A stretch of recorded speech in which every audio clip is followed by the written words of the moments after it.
How you feeling, Kalambai? Oh, we not I'm vibing? feeling Uhuru good over here. Uhuru good. Uhuru. Uhuru. Hey.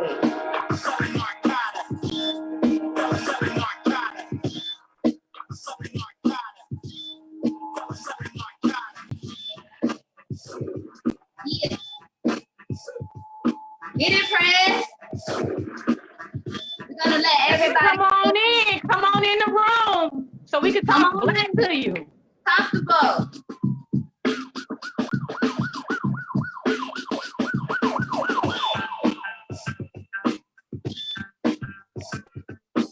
Oh, it's Monday, and all I got on my mind is Uhuru. Freedom 24/7. The revolution is lit. Hey. Always. Come on, y'all can groove with us. Come on, get up, work it out. Do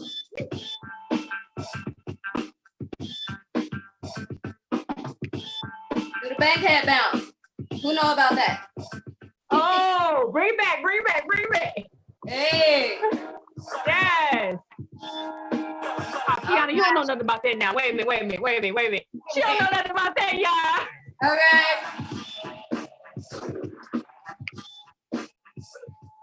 All right, y'all. Let's calm it down. Everybody good? We good. Woo! That feels real good. I be looking forward to that on Mondays. Me too. Like, let's get loose. All right. Uhuru, everybody. We have a powerful show for you today. But you know how we do. We got to salute our leadership and introduce ourselves. So first of all, my name is Tiana Africa. I am the social media coordinator for Impedum, and I love doing what I do because I love being here with y'all. Welcome to Perfect Vision, Talk Black to Me. This is a great political show where we all can learn and be together. One nation, one Africa. I salute Chairman Amali Yeshitela, who is the leader of the African nation and also the founder of the Uhuru movement. I also want to salute Deputy Chair Oni Yeshitela. This woman is so strong, and she's just her leadership is so important, especially to all of African women. And I also want to salute the president of Impedum, Kalambai, but she can introduce herself better than I can. So Kalambai, introduce yourself. Uhuru. My name is Kalambai Antoinette, and I am the international president. And I want to salute my comrade, Tiana, out of San Diego, that is the social media coordinator she be all over the place. This sister right here, I go to the bush any day. I really appreciate you, comrade, and consider it an honor to be on the show with you, talking about perfect vision, talk black to me. When we were sitting down, like talking about this show and coming up with the theme, we said, perfect vision, 2020 is about seeing things clear. And with African internationalists teaches us to see the world as it is and not as we want it to be.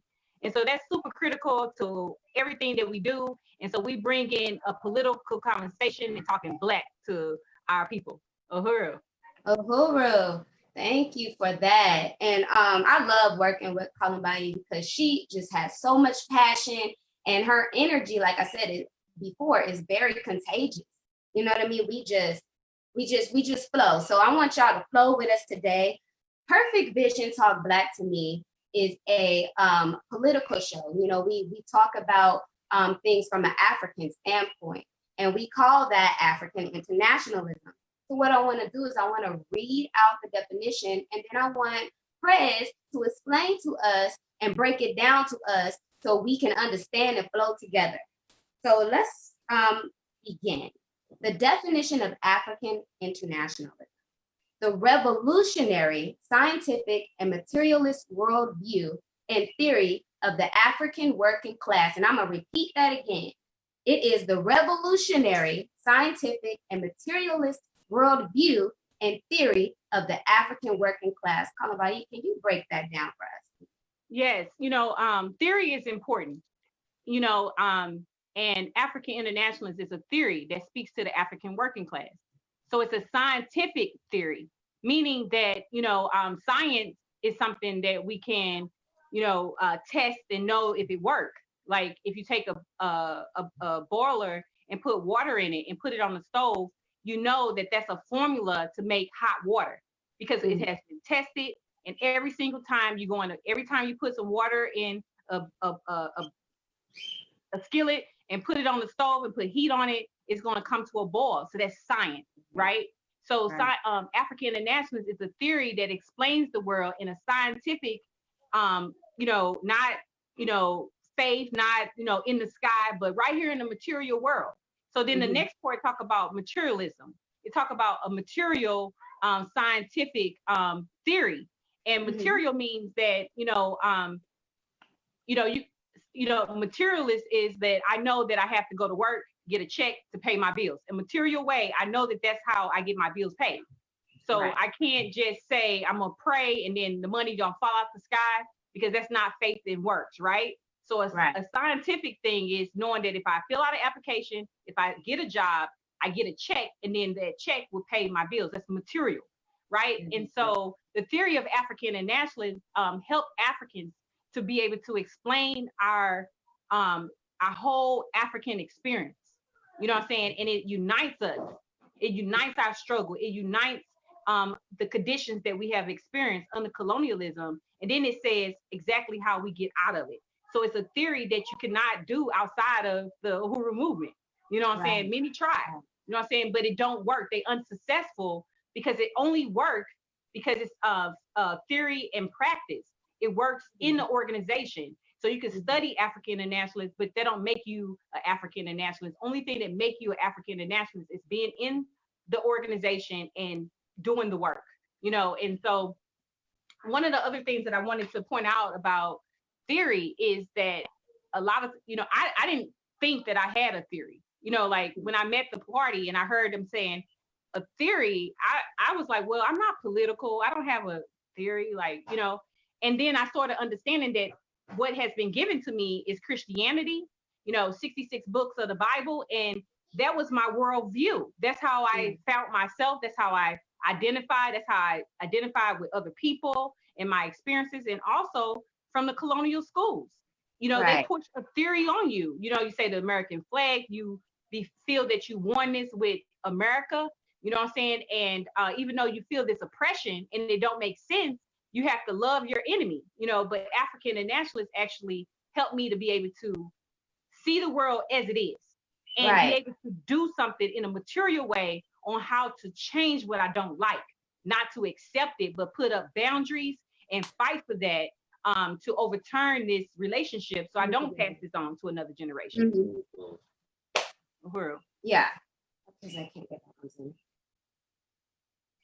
Yeah, so theory is important. Theory is important. In any group of people that is without a theory will borrow from somewhere else. You will borrow from somewhere else this theory, and we will be bamboozled, and we can't be bamboozled. So we have to actually really say, what is the to what end? How did it speak to not only today, because the petty bourgeoisie and the ruling class will keep us on a back foot, meaning that, keep us oppressed. So then our theory is only just to survive for today. We don't see the long-term view. But African nationalists actually help you be able to, the first time in your life, to see a long-term view, to see yourself free, and fight for that. It gives you hope for a future where it's hard to hope for a future when you are African. You learn early on in life not to ever want nothing. I don't want to have a house. I don't want to think about a future for my kids because it's very depressing, because every time I hope for something, I'm let down. Well, when you are African and nationalist in a material way, you say, okay, I'm taking the future in my own hands. I'm coming into organization. I'm coming to learn how to fight. I'm going to build an LLC now. I'm going to run for office. You know what I'm saying? I'm going to do things for the interest of all of my people. You know what I'm saying? Because I have a theory that informs my decision on how to move. And I have an organization to support and help me to understand exactly how to carry it out, because we have the same like mind, because we want the same thing. Uhuru. Yes, yes. And thank you so much for breaking that down, because a lot of us, we don't think that Africans, we don't think that we have a voice. We don't think that we have, power. And African internationalism teaches us that we do have a voice and we do have power. So this is, everything that you're saying really speaks volumes, because, like I was saying before, when we were having a conversation, we were talking about, how we think that we have to sound a certain way in order to sound professional. We have to whiten up our voice and sound like white people in order to be professional. And, no, African internationalism kills all that. No, you do not. You sound like yourself. You are African, you are beautiful, you are strong, and your voice, there's nothing wrong with your voice in the way that you speak. And that's what African internationalism does for us. It unites us as Africans, and we're under one, like you're saying, one theory, one ideology, and we put that into practice. And who's putting that into practice? The Uhuru movement. We put it into practice. Exactly. So, this, thank you for painting that picture, Kalambayi, because it really helps everybody. And speaking of, organizing, uniting, we have to build and raise our own resources. We have to build and, have each other's back. So with that being said, Kalambayi, let the people know what resources we're trying to raise today and why. What are we trying to do? So the name of this show is Talk Black to Me, Perfect Vision. And this show, we wanted to bring you a show that really come to your living room, right in the beauty shop, in the barber shop, keeping it 100, talking Black to you, really deepening and bringing the African working class back into political life. That's what this show is designed to do. And this is your show. We want your input, put in the comments if you have a topic that you think we should talk about, if it's something that is going on in your community that you would like us to look into. We want to know. And so we want to improve the way we bring this show to you. So we want to improve the devices that we use, so we can have better devices, so we can have more professionalism in this show. And also one of the segments is putting the spotlight on our comrades, which is very important, because as a revolutionary, we have the biggest heart, and we are selfless, and we work diligently and hard in this organization. And so we want to appreciate our comrades for all the hard work that they do. And those things cost money as well. So we want to have some banks so we can continue to have gifts. And we also want to make sure you're listening.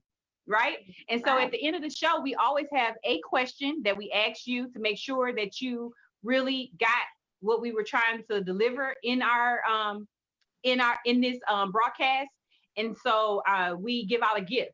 We give out, this calendar, which is the 2020 calendar for EPDM. And one person is we're going to make an announcement at the end who won this calendar from last week. And so we are raising $50. $50, that's it. You know what I'm saying?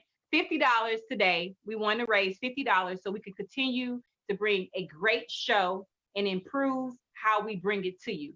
So help support us, and this is your buy-in to this show, because this show is not just about Kalambayi and Tiana. It's about liberation, and liberation is about all of us. See, I can't be free without Tiana. Tiana can't be free without me, and we can't be free without you. And we gonna be free. And we're going to fight for that. So you're going to be free no matter if you want to or not. Okay, so support us by donating today. Thank you so much. And that is so true. We all got to tap in. So, and take care of each other. So let's get into it now. I know y'all ready to get into the political education. So you got all loose. We had the song playing. Now, can anybody drop it to the comment box? Because I'd like to know if y'all know what instrumental was playing. What song was that?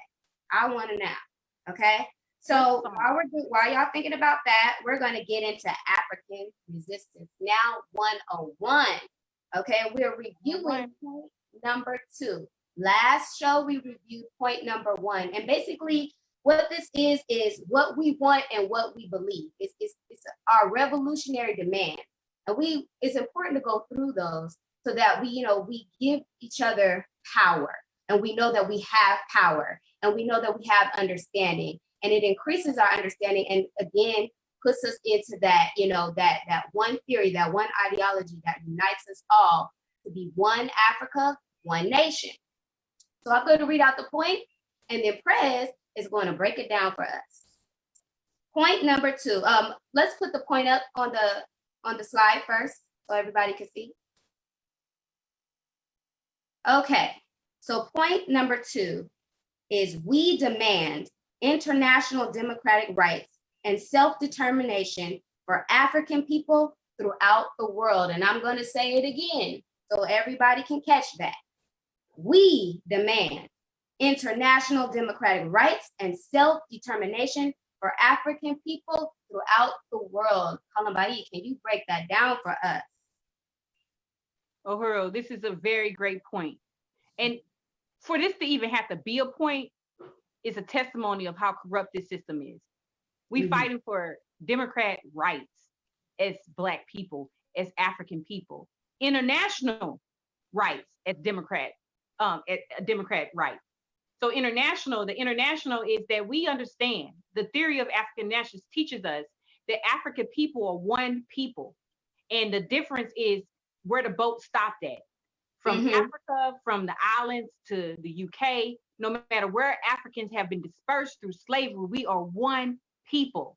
And this is, fulfilling what Marcus Garvey said, that we are African people. We are a nation of people, right? And we are fighting for human rights, to have a right to raise our kids where they are safe to walk and get Skittles and make it home.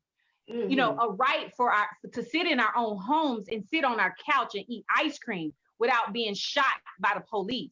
The right to go home and not have police come to your house and shoot your 3-year-old son and yourself.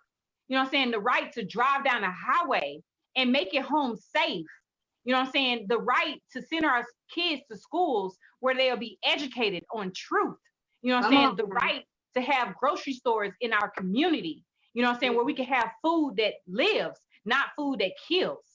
Have the right to say what we want in our community. Maybe we don't want a church on every corner. Maybe we don't want a liquor store on every corner in our community.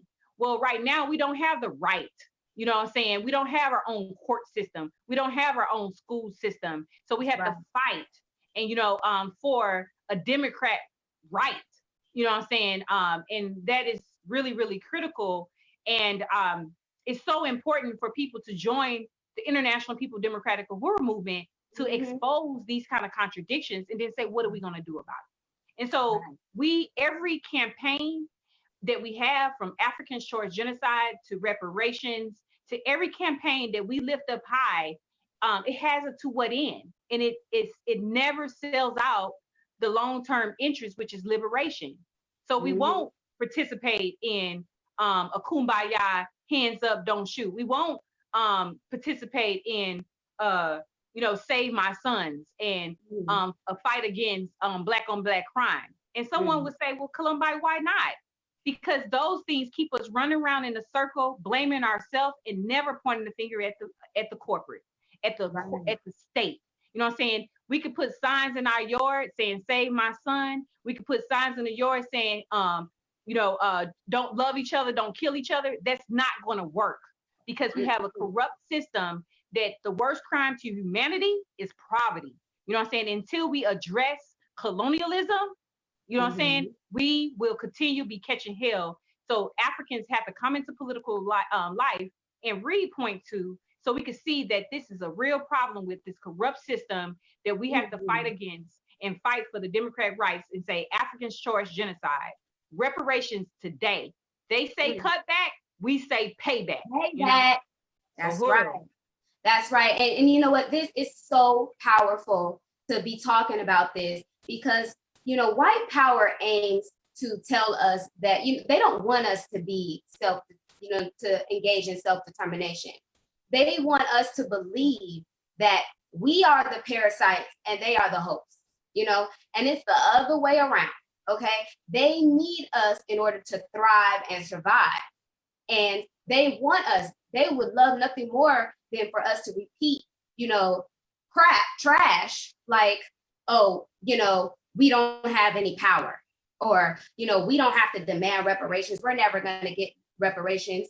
All of these things or we don't fit into political life. Politics are not for Black people. All of these things, they want us to continue to say that, because if we rise and when we organize, and that's revolution.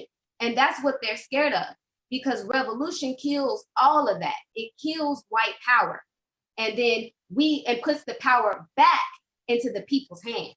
So, it all goes together. Self-determination is a part, it is like the meat, the heart of African internationalism. We have to be self-determined. We have to depend on ourselves. And we can't, just like Columbine was saying, when we say hands up, don't shoot. And then when we say, oh, Black Lives Matter, it's like we're begging white power to acknowledge us. And we're begging, we're surrendering. I'm not putting my hands up and begging you not to shoot me. I'm going after you. I'm being proactive. I'm organizing now. And I'm telling you, you're not going to shoot me. You're not going to kill my people. I'm not asking you. I'm not begging for reparations or a handout. I'm telling you, you stole from me. You stole my resources, and I'm going to get it back. Not only do I want it back, but I am going to get it back. Take it back. That's what I got to say. Exactly. Like, it's no more, like, that's what African internationalism does. That's what, when we say we demand, that's what we're saying. We're saying that there's no more, oh, pity party. There's no pity party going on. We're demanding. We are coming together. We are organizing. We are a force to be reckoned with. You cannot beat us. We are winning this war. And we will not surrender until every African is free. That's what we say when we say that. What else you got to say, Columbine?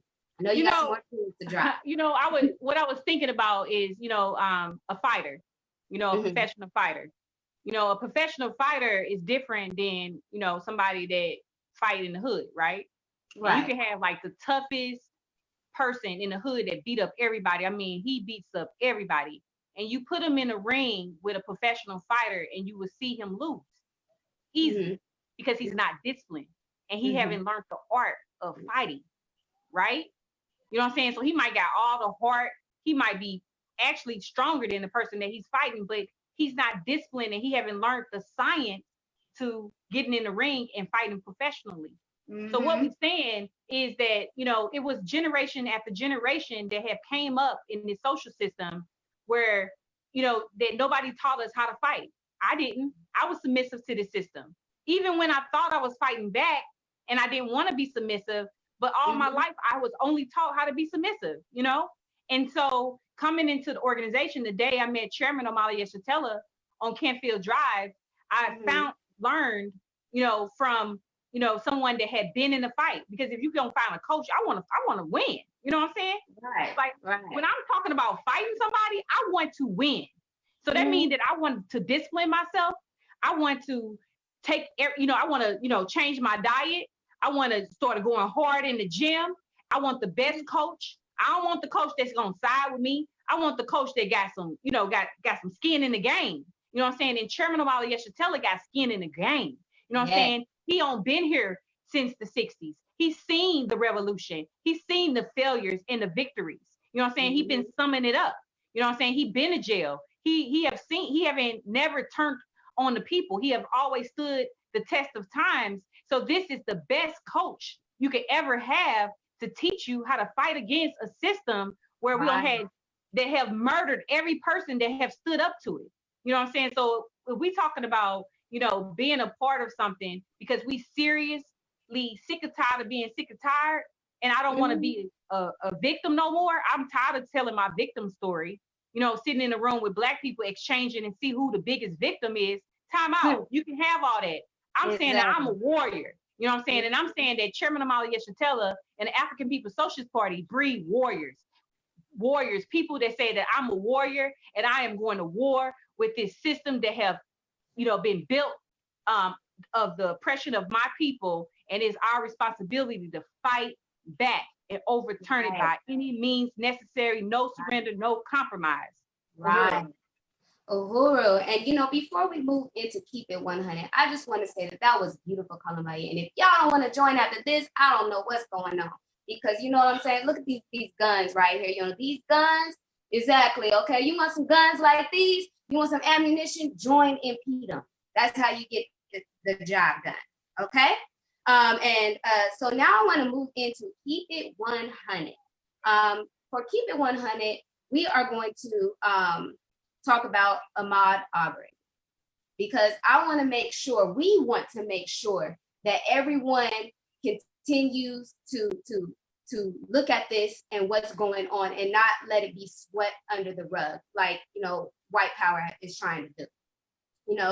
A lot of times when we're killed and when we're fight, we go to jail, we get locked up, we get all types of violations that happen to us.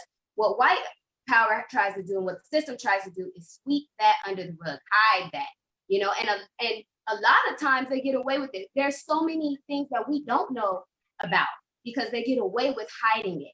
So this show is not only, just to teach political education, but it's also to expose those things, to make sure that we don't cover that up or that we don't be a part of them covering it up by not saying anything. We're going to bring it and we're going to expose it. And like I always say, we're going to burn the rug that they try to burn.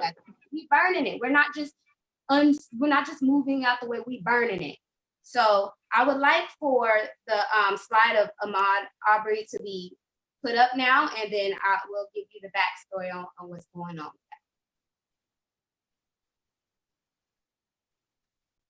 Okay, so Ahmaud Arbery was a 25-year young African who resided in Georgia and was shot by two white men while jogging a short jog away from his neighborhood, as he was used to doing on a regular basis.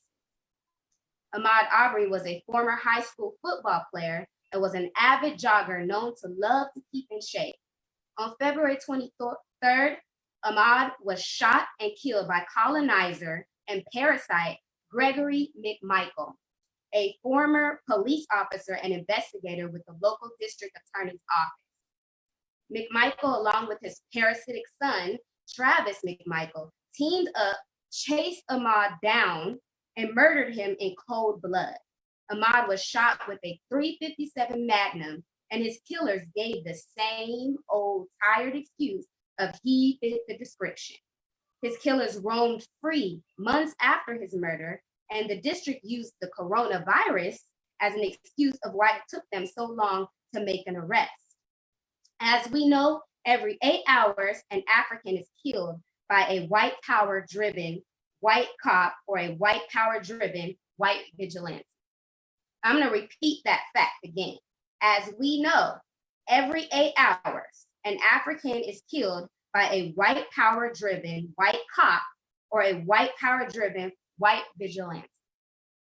So we want to make sure that we keep that story going, because it happened back in February, and people are just really now getting, wind of what happened and processing what happened. And there's already been excuses being made, and they tried so hard to stay out of getting in trouble for this, because a lot of times they do. And just because they're locked up doesn't mean the killers I'm talking about. Just because the killers are locked up doesn't mean the fight is over. It doesn't mean the fight is over. The fight continues, because that's not enough. We're still being killed. It's still being swept under the rug. It's kind of like, oh, I got caught and I can't really make an excuse, so I gotta lock them up. That's how I see it. And if this story doesn't inspire you to join now, then we got some work to do. Okay, because everybody needs to tap in. He needs an army, and we are that army. And together we tell white America, white power, that we are the army of the people, and you're not gonna just kill us. You're not gonna just shoot us down and we ain't gonna have nothing to say about it. We're gonna stop you. And the only way to do that is through organization, through revolution. So I invite everybody to join.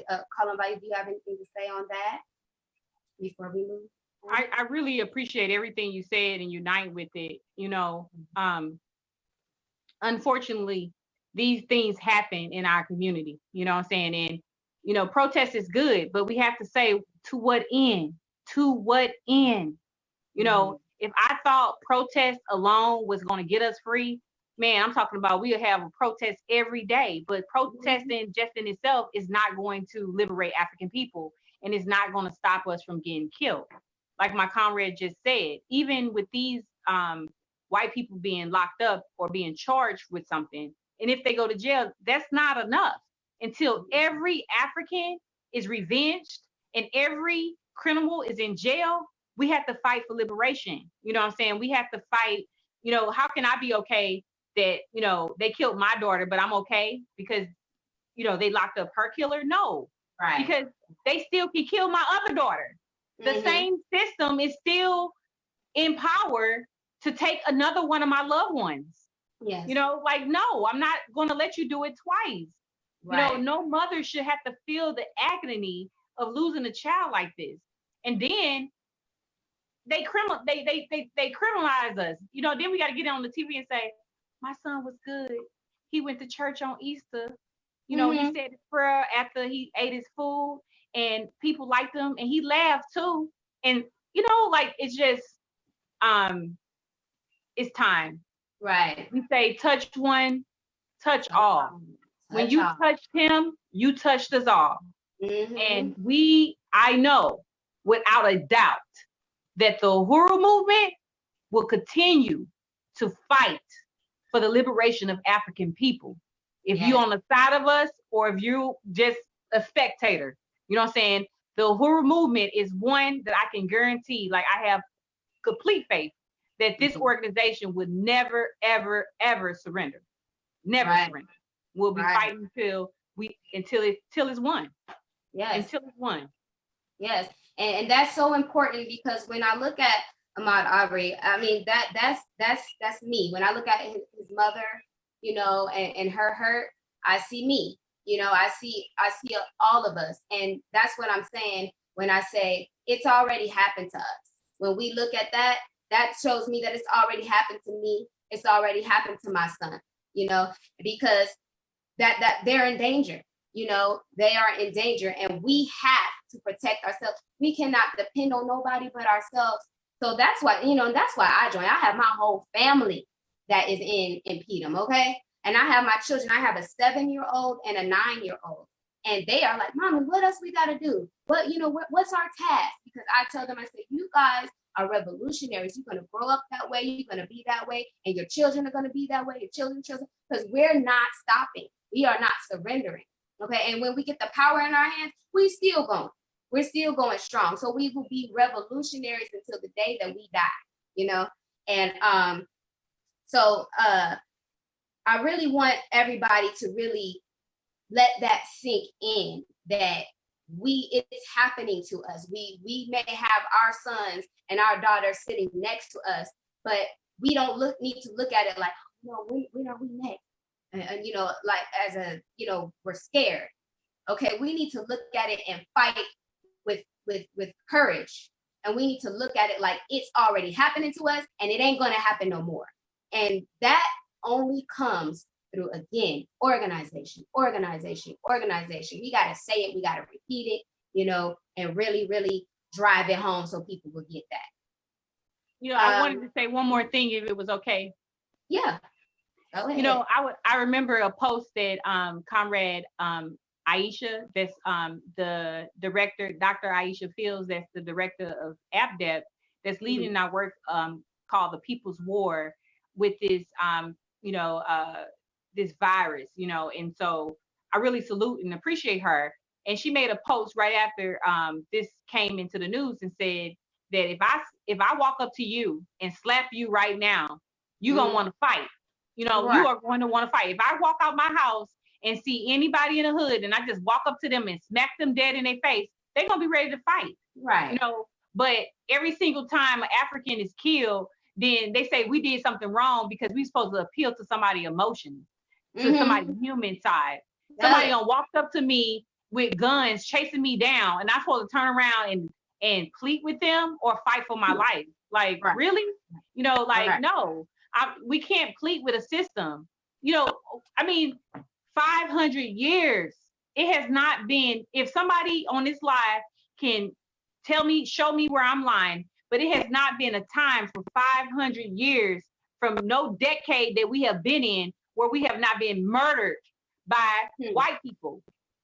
It's never been a time in this history since we met Europeans that they have not been murdering and killing us by police, by their school system, our confidence. Everything has been stolen from our community. And I'm supposed to appeal? You know what I'm saying? I simply supposed to fight racism? That's crazy. I'm supposed to just try to convince white people to like me? Right. Teach your kids that.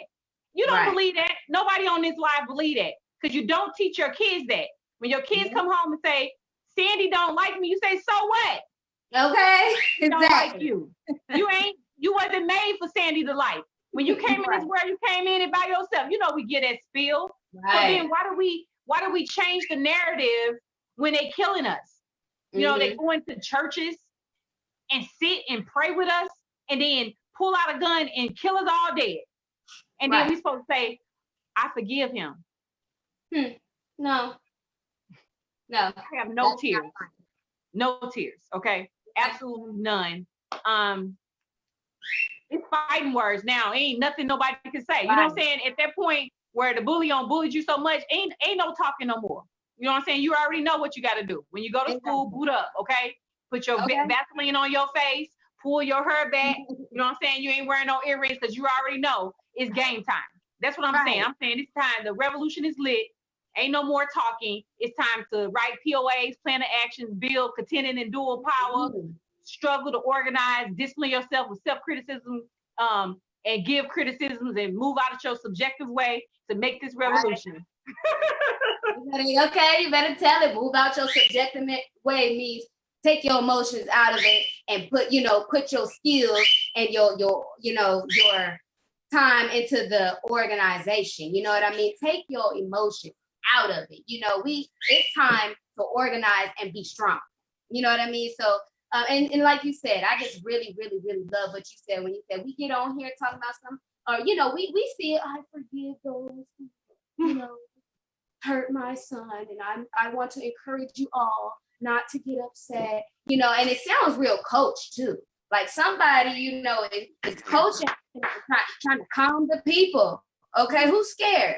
I don't know. Why, but let me tell you right now, something happened to anybody, not just my son, but I'm just saying, my son, and they tell me, oh, when you speak to people, make sure you don't have them get upset. No, I'm not doing that. I'm not getting on here. I'm not accepting or, I'm not saying I forgive you or any of that stuff.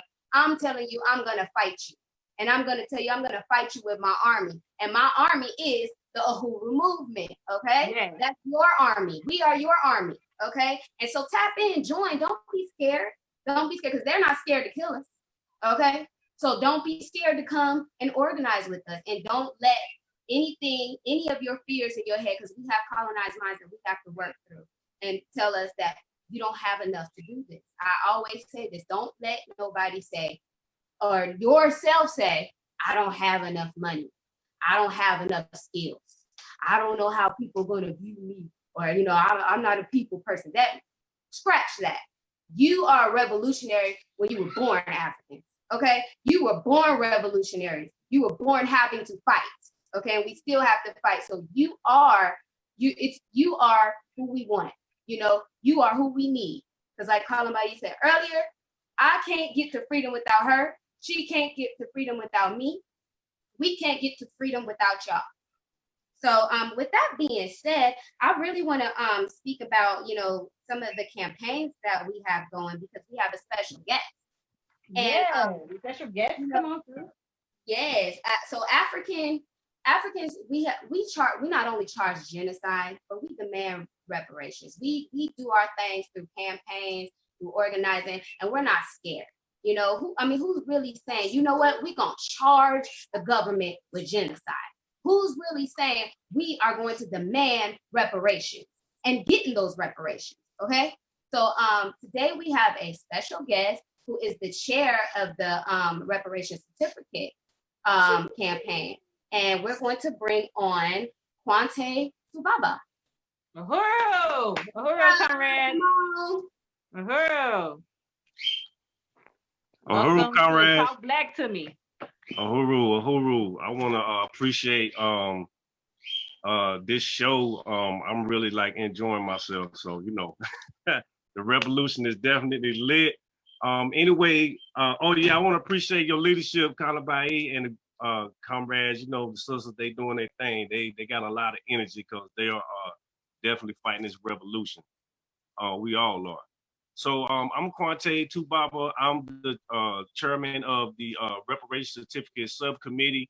And before we get into that, we got to talk about what is reparations? Like, what is it? So if you break down the etymology of the word reparations, the root word in there is to repair, like repair something, or to make amends for a wrongdoing, or when someone has been done wrong. And this is usually done by paying money or you know, helping those who have been wronged, you know, gain some type of freedom or liberation, if you will. Also, the legal term for reparations is it's a jurisprudence, and reparations is replenishment of a previously inflicted loss by the criminal to the victim. Monetary restitution is a common form of reparations. And I want to share a quote as well before I get started. The quote is by Steve Biko, who was a South African freedom fighter or activist. And this is a very powerful quote. And it's the most potent weapon in the hands of the oppressor is the mind of the oppressed. So that's very deep, and that's a quote that I like to use a lot before I have my meetings. So I'm just going to go over the plan of action. I have a written overview or summary, if you will, on exactly what reparations is, and I'm going to go over that real quick with you guys. All right. So, all right. So this POA is being carried out by the subcommittee of the reparations certificate. This campaign is led by the International Democratic People's I got tongue twisted. I'm sorry. International People's Democratic Uhuru Movement. There we go. That's it. That's it right there. It is under the leadership of the African People's Socialist Party, or the APSP, if you will, which has given us an understanding and strategy necessary to organize the African working class back in the political life. Now, let's go back to November of 1982, where the APSP organized the first tribunal for reparations in New York City. The party launched a worldwide reparations movement, hosting 12 consecutive reparations tribunals, forming the African National Reparations Organizations, or ANRO. And they held reparation tribunals throughout the United States for like 12 years. And it was in that same year the party they unapologetically proclaimed reparations now an idea whose time has come. And, you know, I appreciate Chairman Omali Yeshitela, and I want to use one of his quotes, because who better to tell us about reparations than the man who helped organize the first tribunal. So Chairman Omali Yeshitela in 1982, it was Burning Spear newspaper from 1982 of July. He said, "We can target U.S. imperialism in a way which will spread the struggle of the peoples of the world to every center of imperialism itself. The World Tribunal will offer the peoples of the world an opportunity to strike back at U.S. imperialism from within, to contribute to the development of a revolutionary process within the U.S., which would be capable of eradicating the scourge of U.S. imperialism from the face of the earth." So the reparations certificate campaign is very vital. It's very important. Like, we have to let these people know that, you know, they owe us about $14 trillion in just stolen labor alone. And don't get it twisted. All white people owe reparations, even what they deem as the poor white trash, because they benefit from quote unquote white privilege. Because if I go in to apply for a job and some homeless white dude goes apply for a job, they're going to give him a job. They're not going to give me the job. They're going to tell me I'm not qualified, especially if it's, you know, a company owned by by oppressors or by colonizers, if you will. So they're just gonna look at me and say, "Oh, you know what? We decided to go with somebody else. I won't even get the job. I won't be able to feed my family. But some, random white dude, they would give it to him because they want to give him they benefit from white privilege. So yeah, this campaign is very, very important. And like I said, my subcommittee, I got a dope subcommittee. Like everybody's bringing their A game. We have research coordinators, fundraisers, info and ed, like everybody. We have the comrades in South Africa, taking up on this campaign as well. So, just be on the lookout for the reparation certificate campaign. Uhuru, thank you. I'm excited. Let's salute our comrade. Yes. Uhuru. Just so excited. Thank you so much for coming to talk to us on Talk Black to Me and keeping it 100. You know what I'm saying? Reparations. We say, they say cutback, we say payback. You know what I'm saying? And I ain't talking about no stimulus check, okay? I'm talking about genuine reparations. Okay. Yeah, we ain't talking about no pennies, okay? We're not talking about giving us pennies that's our stuff anyway, okay? So don't even try. I'm not gonna, and that's crazy. They steal from us and then say, well, here you go. We'll give you a little bit. No, you're gonna give it all to us, and you ain't doing us no favors. Okay. And can I say one more thing? And the thing about the reparation certificate, why it's really, really important. Like this campaign is not something that we just came up with last night. It actually was a campaign that was before I probably was born. And, all of us is on there, the African People's Socialist Party had led this campaign. And even Michael Jackson himself signed one of these certificates and seen the significance in the Uhuru movement fighting for reparations, right? Because one of the things is myself, led by Chairman Amalia Satella, led an encampment tour where we spoke to the United Nations around reparations, around African Shores genocide. And one of the things that they would say is that, oh, well, African people are not a nation of people, so they can't get reparations. Well, we say, yes, we are. And we have a vehicle to take these reparations. So we saying Peter is going to fight in the behalf of the African working class. And we say the reason why you should unite with us fighting for your reparations and not anybody else, what make us so, first of all, like I said, we have 50 years of revolutionary organization that can back up our integrity and who we are. And we would never steal from the people, one. Two is that we work for the African working class. So we saying Pookie and Ray Ray got to get their reparations. I'm saying if Pookie and Ray Ray want their reparations and go buy all Jordans with they and True Religions and some rock and revivals, I don't care. That's their reparations. They can do what they please with it. So the state does not get to tell us what we can use our reparations for or not, and they do not get to set the terms on who get it or who don't. Only the African working class do. So that's what makes EPDM so important to lead, make us qualified, to lead this struggle of reparations and say that we can fight in the behalf of the African working class, and we will make sure that every African get their reparations. Yes, and that is so true. And you know what? I have somebody, because I think it's time to move on to Trader of the Week. I have somebody that would probably try to tell us we shouldn't ask for reparations. So let's go ahead and get on to Trader of the Week. All right, look at I got a mug just for her. Okay. Okay. I want Candace too. Okay.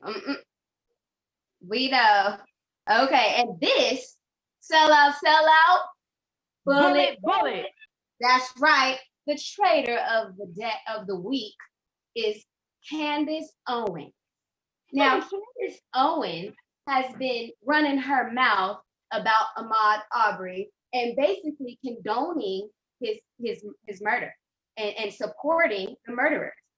She says, and I want you guys to hear this, she claims that she is waking Black America up, all the while minimizing lynchings and claiming that from 1882 to 1968, there was only 3,500 lynchings. She also claimed that there are no modern day lynchings happening. I mean, and look, and there she is with her husband and her MAGA hat, whatever. And so we need to go in real quick. we can spend 2 minutes on her because we don't want to spend too long on this snake. But can we, Columbine, I love how you talk about lynchings and modern day lynching. Please break this down for the people. What is she talking about? She's living under a rock. Let me get some of my tea first. Me too. Candace. Okay, I don't know what rock she live under, but theory is important. Theory is important, okay? Theory is important because obviously Candace, has been getting her theory from her husband, okay? And Candace is dealing with some serious, this is what we call genocide. You know what I'm saying? This is self-hate. I mean, how deep, profound your hate have to be that she would come up with something and say, like, literally, this was so disgusting and so hard for me to even try to watch. I ain't even gonna lie, y'all, I couldn't even get through it, okay? This girl said that, the lynching wasn't that bad, and she's talking about from, like, slavery to now, like, if only these many Africans was lynched, and that's not really a whole lot. Right. Where'd she come from? And what is she talking about? Obviously, Candace, you are like, this is white power in black face. Okay, Candace is white power in black face. We could not be slow on the trigger finger because we see a black person. Okay, this is the petty bourgeoisie because she could never be part of the ruling class. I don't care how many white men she sleep with, how many white men she have babies with. She still is colonized, and a relationship could not even be equal. Okay, and then the lynching. Okay, so Africans are dying by the police. Africans are dumping dope in our community. Okay, they had said essential workers and not essential workers, right? Well, obviously the dope dealers must have been essential workers because they have not went in the house and they have not stopped selling drugs in the black community. Okay, and how did it get here? How did the dope get in our community? You talking about lynching, Candace? What are you talking about? They got TV shows to expose how much dope that America had put in the black community and how they fund their wars. And then the school system. I'm in St. Louis, Missouri, where in St. Louis City, we only have one public school because they have shut down all of our schools. You know what I'm saying? Gentrification in San Diego, you know what I'm saying? At the border, the Africans that's at the border right now. What are you talking about, Candace?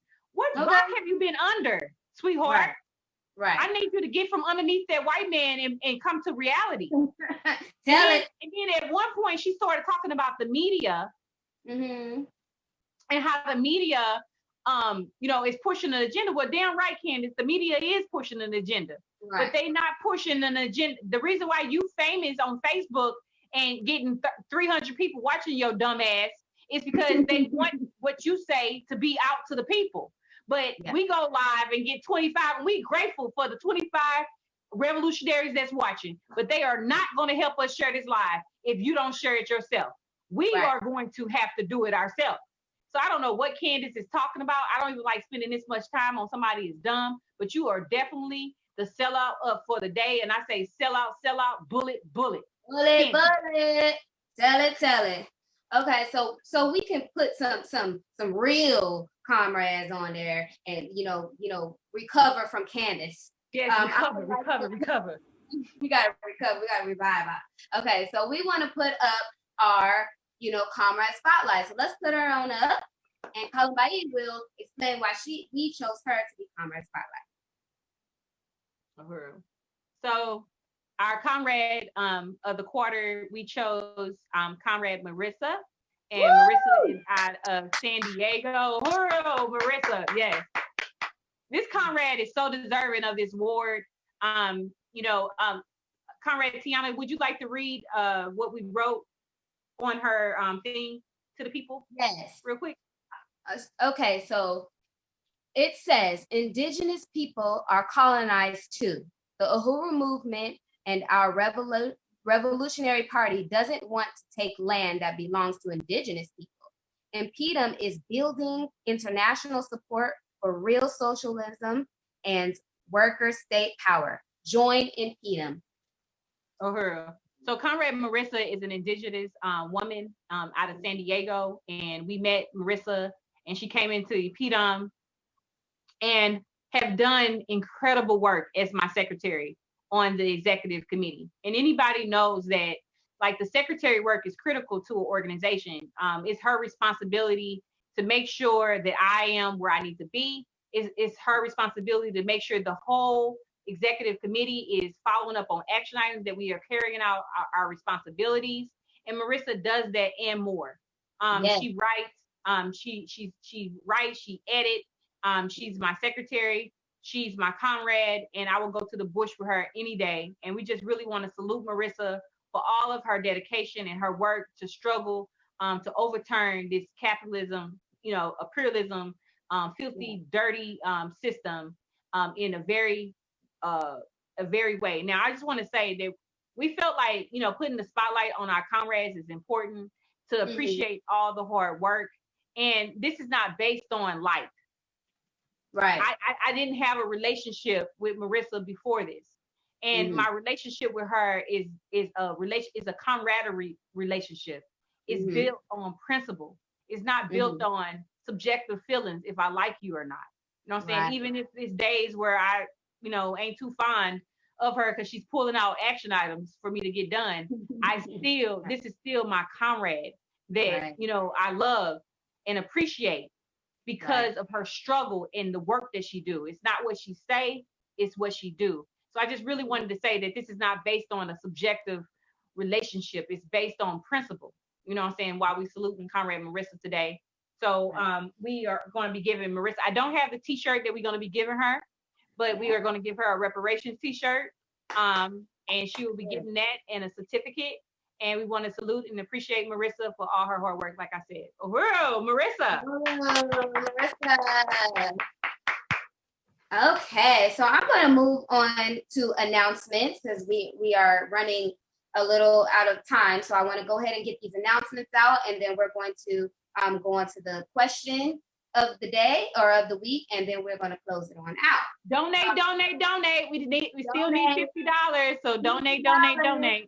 So please let us know, drop it in the comment box what your donation is, and we appreciate you. Like I said, we're trying to build. We're working together, and we need you. We are tap in. We need those donations. Our goal is $50. So announcements. Every other Friday, Impedum has our Quarantine and Poetry, where everyone can come and enjoy revolutionary poetry. And this kicks off at 9 p.m. Eastern. Impedum has a Burning Spear study group hosted by Matsamela, who is chair of Africans Charged Genocide. And his event starts at 9 p.m. Eastern, and that's on Friday. Every Saturday, Impedum has Quarantine and Chill, where we vibe out to music. It's really fun, and we invite you to come every Saturday. This event is at 9 p.m. Eastern Standard Time. Every Sunday, we have O'Malley Taught Me, the best political education in the world, baby. Okay, so tune in to that. And it's every Sunday at 8 a.m. Eastern Standard Time. Every other Monday, we have Perfect Vision, Talk Black to Me, okay? And this is at 3 p.m. Eastern every other Monday. On Saturday, May 23rd, 10 a.m. Eastern, and Sunday, May 24th, 4 p.m. Eastern, the African People's Socialist Party is holding the Up Ye Mighty Africans 2020 African Liberation Conference. Do not forget to register for that one. And please be on the lookout for any more announcements and things that we have going. We have a lot going because we want to make sure that we keep the people going and we win this war, this people's war. So we can move right on into the question of the day, and then we can close it on out. Now, last question, I'm going to read it to you. Let's see here. We have a winner. Do you want to announce the winner, Kalambai, or do you want me to announce it? Don't matter. Ooh, look what they won too. A calendar. Go ahead and announce it, and this is what they won. Okay, so last week we asked basically when was the first tribunal for reparations, and Comrade Timba answered 1982. He got it right. and we asked him to name 2 speakers, and he also got that right. He named Afeni Shakur and Mufindi, or Mufindi. I don't know how to pronounce that name. Uhuru Timba. Yeah, he won. So good. Now, Timba, you got to sit this question out now. Okay, so now we're gonna announce what's the prize for the new question first. Okay, so the new prize, we have two different gifts. You get one of them, you don't get both, but you win a nice orange boutique wallet. Ooh, hey. Oh, I love that. That's nice. That's real nice. Because black is beautiful, baby. Black is beautiful. Black is beautiful. Beautiful colors. Yes. So those are the prizes? Those are the prizes. So listen out and drop your answer into the comment box, and whoever answers the correct answer first is the winner, and we will announce that winner on the next show. Okay, so listen up.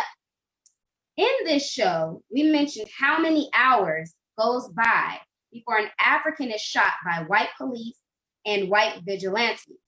How many hours did we say goes by? And I'll repeat the question again. In this show, we mentioned how many hours goes by before an African is shot by white police and white vigilantes. How many hours did we say goes by? So put that into the comment box and we will see which one. I don't know. 1, 2, 3, 4, 5, 6, 7, 8, 9, 10. I don't know. Okay. So now that we have that, it is time for us to close on out. Do you have any last things to say, Prez, before we close it? I just love Mondays. I'm always looking forward to Mondays.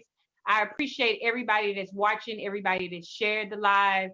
We appreciate you all, and we are looking forward to coming back, bringing Talk Black to you, Perfect Vision.